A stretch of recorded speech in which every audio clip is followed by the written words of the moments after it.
My name is Alex. I grew up in a small town where money was always a problem. My father was a hard-working school teacher. He believed in one thing: study hard, get good grades, find a safe job, and work until retirement. To me, he was a hero. He worked from morning till night, but no matter how hard he worked, bills kept coming, stress kept growing, and money always seemed to disappear. I loved my father, but I couldn't understand one thing. Why did the hardest working man I knew always struggle financially? Everything changed when I met my best friend Mike. Mike's father was different. He wasn't a professor. He wasn't a government officer. He wasn't even highly educated. But everyone in town called him the rich man.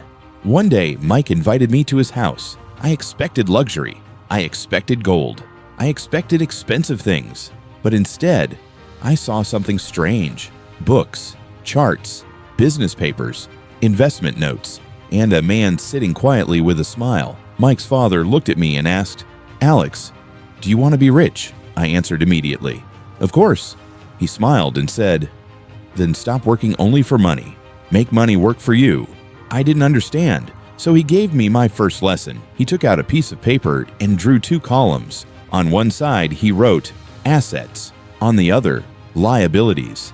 Then he said, "Poor people buy things that make them look rich. Rich people buy things that make them richer." Those words hit me hard. He continued, "A poor man earns money and spends it. A middle-class man earns money and pays bills.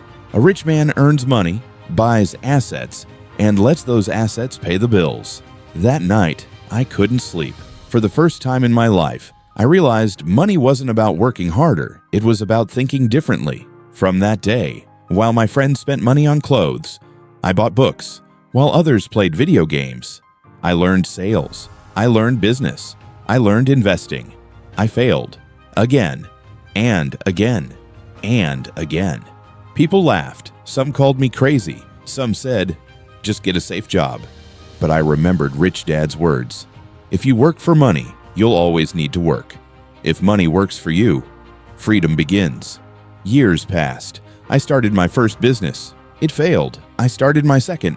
It failed too. But every failure taught me something school never did. And then, my third business exploded. Income started coming, even while I slept. Investments started growing. Properties started paying rent. My money started working for me. Today, people ask me, "Alex, what changed your life?" I smile and say, "One dad taught me how to survive. The other taught me how to become free. And the greatest lesson of all, it's not how much money you make. It's how many assets make money for you."